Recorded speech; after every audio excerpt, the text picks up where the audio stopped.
8, Bumpy said, sliding the plate of ribs across the table. Juneteenth, 1963, Small's Paradise. The restaurant was packed, but every eye was locked on table 7. The man sitting across from Bumpy was trembling so violently he couldn't lift his fork. He was the one who'd whispered secrets to the Genovese family, the one who'd stolen Bumpy's empire piece by piece, the one who'd gotten fat and rich while Bumpy rotted in Alcatraz for 11 years. "I said eat," Bumpy repeated, his hand drifting toward his waistband, "because this is your last meal." Raymond Ray Ray Foster wasn't supposed to be anybody special. Born in 1927 on 127th Street, Ray Ray grew up in the kind of poverty that grinds men into dust. His father disappeared when he was 3. His mother cleaned white folks' apartments in the Bronx for pennies. By age 15, Ray Ray was running 3-card Monte on street corners, picking pockets on the subway, doing whatever it took to survive. He was good at it, too. Fast hands, faster mind. Could read a mark in 3 seconds, know exactly what lie they wanted to hear. But Ray Ray had a problem. He was reckless, greedy, the kind of hustler who couldn't leave well enough alone. In 1948, at 21 years old, he made the mistake that should have killed him. He robbed a Genovese family card game. Not just any game, a high-stakes poker night run by Anthony Fat Tony Salerno himself. Ray Ray walked in with a stolen gun, walked out with $12,000 in cash, and a death sentence hanging over his head. The Italians put the word out immediately. $2,500 to whoever brought them Ray Ray Foster. Dead or alive, didn't matter. Ray Ray went into hiding, slept in different apartments every night, stopped going to his usual spots, but he knew it was only a matter of time. In Harlem in 1948, you couldn't hide from the mob forever. They owned the cops, they owned the streets, they owned everything. That's when Bumpy Johnson found him. Ray Ray was hiding in a basement apartment on 101st Street when the door opened without a knock. He grabbed for the gun under his mattress, but a voice stopped him cold. "Put it down, son. I'm not here to hurt you." Bumpy Johnson stepped into the dim light, 52 years old, dressed in a perfectly tailored suit, eyes sharp as broken glass. Behind him stood 2 men, silent, watchful, hands in their coat pockets. "Mr. Johnson," Ray Ray stammered, I wasn't—" "You robbed Fat Tony's card game." It wasn't a question. Ray Ray's throat went dry. "It was stupid. I know it was stupid. I just thought—" "You thought $12,000 was worth dying for?" Bumpy sat down on the only chair in the room, crossed his legs like he was in a penthouse instead of a rat-infested basement. "Do you know who I am?" "Everyone knows who you are, Mr. Johnson." "Then you know I don't waste time on fools." Bumpy's eyes locked onto him. "But my mother knew your mother. Said you were smart when you weren't being an idiot. Said you had potential." He paused. "I'm going to give you a choice, Raymond. Choice 1, walk out that door right now. You'll make it maybe 10 blocks before Fat Tony's boys find you. They're looking for you on every corner." Ray Ray's hands were shaking. "Choice 2, you work for me. You do exactly what I say, when I say it, how I say it. You become part of my organization, and I'll square things with the Italians." "Why would you help me?" "I'm not helping you," Bumpy said flatly. "I'm investing in you. I need people who are smart and hungry. You're both. But you need discipline, structure, a man who can teach you how to think past tomorrow." He leaned forward. "Once you're mine forever. Loyalty isn't optional in my world. It's the only thing that matters. You betray me, and what Fat Tony would do to you will look like mercy. You understand?" Ray Ray nodded. "Say it." "I understand, Mr. Johnson." "Good." Bumpy stood up. "Now let's go pay your debt." Bumpy took Ray Ray to meet Fat Tony that same night. They sat in a social club in Little Italy, Ray Ray sweating bullets while Bumpy calmly negotiated. By the end of the conversation, Bumpy had paid back the $12,000 plus $5,000 in interest, and Fat Tony had agreed to let Ray Ray live. "You just cost me $17,000, Bumpy said as they walked back to Harlem. "You're going to earn that back, every penny, and then you're going to earn me a lot more." For the next 4 years, Bumpy Johnson transformed Ray Ray Foster from a 2-bit thief into a legitimate operator. He started Ray Ray at the bottom, collecting numbers bets, running messages, watching and learning. But Bumpy also taught him the things nobody else would teach: how to read people, how to negotiate, how to build trust, how to command respect without raising your voice, how to think 5 steps ahead instead of 5 minutes. "Power isn't about muscle," Bumpy told him once. Any fool can throw a punch. Real power is about knowing when to throw it, who to throw it at, and when to keep your hands in your pockets and use your head instead. Ray Ray absorbed everything like a sponge. By 1950, he was managing collections for 2 policy banks in East Harlem. By 1951, he was running his own crew of 10 men. Bumpy trusted him with money, with information, with access to the highest levels of the organization. In early 1952, Bumpy pulled Ray Ray aside. "You've done good work," Bumpy said. "Better than I expected. I see something in you, Raymond. Leadership, vision. You could run your own operation someday, maybe even run mine if something happens to me." Ray Ray felt pride swelling in his chest. Bumpy Johnson, the most powerful man in Harlem, saw him as a successor. "I'm loyal to you, Bumpy, until the end." "Good," Bumpy said, "because the feds are coming for me soon. They've got wiretaps, witnesses, the whole thing. I'm probably going away for a while." Ray Ray's face fell. "How long? Could be 5 years, could be 10. Bumpy handed him an envelope. "This is for Mamie, my wife. $300. While I'm gone, you bring her this same amount every month. The organization will keep running, but Mamie, she's your personal responsibility. You protect her. You take care of her, like she's your own mother. Understood? I got you, Bumpy, I swear." Bumpy gripped his shoulder. "I saved your life, Raymond. I paid your debt. I taught you everything you know. I made you somebody when you were nobody." His eyes bored into Ray Ray's soul. "Don't make me regret it." "Never," Ray Ray said. "I'll hold everything down until you come home." 3 weeks later, federal agents arrested Bumpy Johnson on conspiracy charges. They sentenced him to 15 years in Alcatraz. For the first year, Ray Ray kept his promise. Every month, he brought May Johnson $300 in cash. He wrote letters to Bumpy in Alcatraz, updating him on the business, telling him everything was under control. He ran the policy banks smoothly, kept the peace with the Italians, maintained order. But something was changing inside Ray Ray. He was 25 years old, running significant operations, making serious money. People in Harlem showed him respect, not because he was Bumpy's guy, but because he'd earned it himself. He started wearing expensive suits, started driving a Cadillac, started thinking thoughts he shouldn't be thinking. What if Bumpy never came home? 15 years was a lifetime. Men died in Alcatraz. Men went insane. Even if Bumpy survived, he'd be an old man by the time he got out. Too old to run Harlem, too old to matter. Ray Ray started seeing himself differently, not as Bumpy's protege, as his own man. That's when Vincent the Chin Gigante made contact. They met at a coffee shop in Little Italy. The Chin was sharp, ambitious, Genovese's rising enforcer. He'd been studying Harlem, looking for opportunities. "Bumpy's finished," the Chin said, stirring his espresso. 15 years in Alcatraz, he's never walking out of there. And even if he does, he'll be too old and broken to take anything back. "What do you want?" Ray Ray asked. "Information. How the policy banks work, where the cash houses are, which cops are on the payroll, collection routes. In exchange, we let you keep operating in East Harlem, full independence, keep everything you make." Ray Ray hesitated. "And when Bumpy gets out?" The Chin smiled. "That's 15 years from now. A lot can happen in 15 years. Ray Ray told himself he'd think about it, told himself he was just exploring options, told himself he'd never actually betray Bumpy. But 2 months later, the monthly payments to May stopped. 3 months after that, Ray Ray met with the Chin again. And this time, he talked. He told them everything. Every location of Bumpy's policy banks, every corrupt cop on the payroll, every collection route, every weakness in the organization, every secret Bumpy had ever shared with him. The Genovese family moved into Harlem like a conquering army. They took over Bumpy's operations within weeks. They flipped the cops, absorbed the collectors, restructured the entire network. And they kept their promise to Ray Ray. They gave him East Harlem, let him operate independently, let him get rich. By 1954, Ray Ray Foster had stopped writing letters to Bumpy Johnson. By 1955, he'd convinced himself Bumpy was never coming back.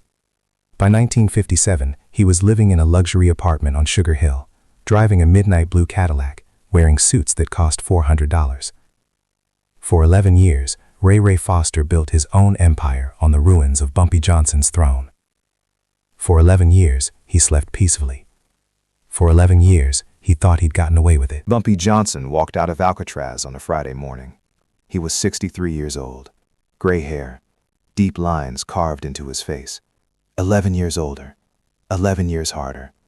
But his eyes, those cold, calculating eyes, were exactly the same.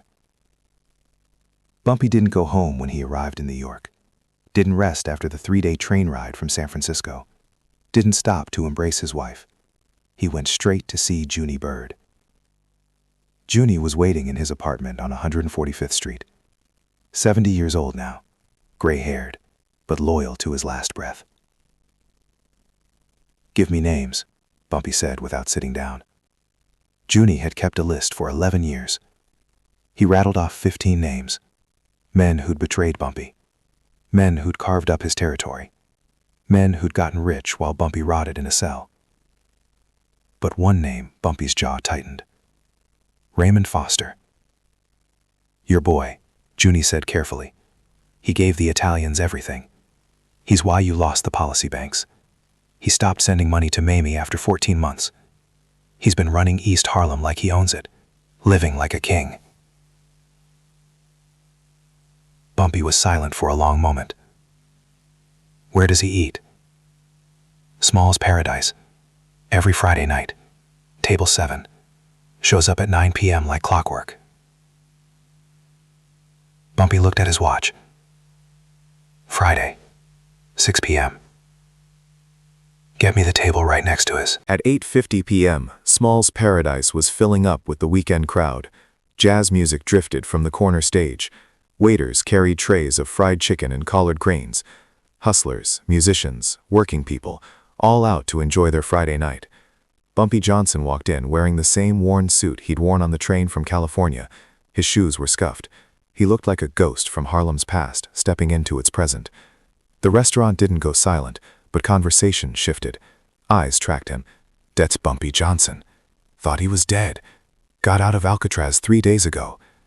Bumpy walked to table 8, right beside table 7. Junie Bird was already there, with 2 other old-timers, Willie Jackson and Quick Lewis. 3 men who'd stayed loyal. 3 men who remembered. Bumpy sat with his back to the wall, facing the entrance. Old habit. At exactly 9 p.m., Raymond Foster walked in. Ray Ray was 36 now, dressed in a cream-colored suit with a burgundy silk tie, 3 diamond rings, gold Rolex. He had 4 bodyguards, thick-necked muscle who looked like they'd never missed a meal. Ray Ray was laughing, holding court, acting like he owned the place. Then he saw Bumpy.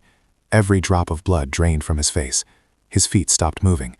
His bodyguards noticed and followed his gaze. When they saw Bumpy Johnson sitting there, calm, still, watching, their hands moved toward their weapons. Bumpy didn't move, didn't blink, just looked at Ray Ray with those empty, terrifying eyes. "Raymond," Bumpy said quietly. His voice carried across the restaurant. "Come sit with me." It wasn't a request. Ray Ray's mouth opened, closed. His hands started shaking. One of his bodyguards, a thick-necked enforcer named Big Marcus, stepped forward. "Mr. Foster don't take meetings without." Junie Bird stood up. He was 70 and looked harmless, but the .45 automatic in his hand looked deadly serious. The man said, "Sit down," Junie said softly. Suddenly, guns were everywhere. Ray Ray's 4 bodyguards had hands inside their jackets. Junie had his .45 pointed steady. Willie Jackson produced a sawed-off shotgun from under the table. Quick Lewis had a revolver aimed at Big Marcus's chest. The restaurant froze. The music stopped. Waiters backed toward the kitchen. Customers ducked under tables. But Bumpy Johnson didn't even blink. "Tell your boys to go home, Raymond," Bumpy said. "This conversation is between you and me." Ray Ray's throat worked. He looked at his bodyguards, looked at the guns, looked at Bumpy's calm, terrifying face. "Go," Ray Ray whispered. "Boss," Big Marcus started. "I said, go." The bodyguards backed toward the exit, hands still on weapons, eyes locked on the guns pointed at them. They didn't want to leave, but they also didn't want to die in Small's Paradise on a Friday night. When they were gone, Bumpy gestured to the empty chair. "Sit." Ray Ray sat. His legs barely held him. Bumpy signaled a waiter. The young man approached like he was walking to his own execution. "Bring us a plate of ribs," Bumpy said. "The good ones. And 2 glasses of bourbon." The waiter practically ran to the kitchen. The restaurant was dead silent now. 250 people frozen in place, watching table 7 like it was a stage. like it was history happening in real time. The food arrived. Steaming ribs. 2 glasses of bourbon. Bumpy pushed the plate toward Ray Ray. Eat. Ray Ray stared at the ribs like they were poison. Bumpy, listen. I can explain. Eat, Bumpy repeated. His hand moved toward his waistband. Because this is your last meal. That's when Ray Ray understood. This wasn't a negotiation. This wasn't a conversation. This was an execution with an audience. Bumpy, please. Ray Ray's voice cracked. I was young. I was scared. The Italians, they threatened me. They said they'd kill me if I didn't. Don't insult me with lies, Bumpy said quietly. I saved your life when you robbed Fat Tony. I paid your debt $17,000. I took you in when you were nothing. I taught you everything. I trusted you with my wife's survival. Tears were streaming down Ray Ray's face now. And you stopped sending her money after 14 months, Bumpy continued. You gave the Genovese family everything I told you in confidence. Every location, every contact, every secret. You sold me out and got rich while I rotted in a cell. I'm sorry, Ray Ray sobbed. God, Bumpy, I'm so sorry. I'll make it right, I swear. I'll give you everything, the money, the territory, all of it. I don't want it from you, Bumpy said. I'm taking it. There's a difference. Bumpy's hand moved to his waistband, but he didn't pull a gun. He pulled out a straight razor, the same razor he'd carried since 1935, the same blade that had carved his legend in Harlem's history. Bumpy unfolded it slowly. The steel caught the light. You know what they did to traitors in ancient Rome? Bumpy asked conversationally. They made them eat their last meal in public. Then they executed them where everyone could see. Sent a message to the whole empire about what happens when you betray Caesar. Ray Ray was hyperventilating, eyes locked on the razor. I'm not a Roman emperor, Bumpy continued, but I am Harlem. He raised his voice so every person in Small's paradise could hear. When I went to Alcatraz, some of you forgot who built this, forgot whose streets these are, forgot that respect isn't something you steal, it's something you earn and keep through loyalty. He looked directly at Ray Ray. Raymond Foster forgot. So now Raymond Foster is going to help me remind everyone. Bumpy stood up. Ray Ray tried to bolt, but Junie was behind him instantly, gun pressed against his spine. Stand up, Bumpy ordered. Ray Ray stood on shaking legs. Bumpy walked around the table until he was face to face with the man he'd saved, taught, trusted. Then, with the entire restaurant watching, Bumpy raised the razor to Ray Ray's throat. Not to kill, to mark. In one swift motion, Bumpy cut a thin line across Ray Ray's left cheek. Not deep, just enough to scar, just enough to make sure every person in Harlem would know Raymond Foster as the man who betrayed Bumpy Johnson. Ray Ray screamed. Blood ran down his face, staining his cream-colored suit. That's so you remember, Bumpy said quietly. Every time you look in a mirror, you'll see that scar. And every person who sees you will know what you did. Bumpy folded the razor and put it back in his pocket. You've got 24 hours to leave Harlem. Take whatever you can carry. If I see you after tomorrow night, I won't be this generous. He turned to address the entire restaurant. Bumpy Johnson is back. The rules are the same as they always were. Pay what you owe, keep your word, protect your people. Anyone who wants to test me, you know where to find me. Bumpy walked out of Small's Paradise at 9:47 p.m. on June 10, 1963. He left Raymond Foster bleeding at table 7. Left 250 witnesses who would spread the story across Harlem by morning. By sunrise, every hustler in Harlem knew the king was back. Raymond Foster was on a Greyhound bus to Cleveland by noon. He never returned to New York. That scar became his permanent brand, a reminder of what happens when you betray a man like Bumpy Johnson. Within a week, 4 other men who'd carved up Bumpy's territory quietly disappeared from Harlem.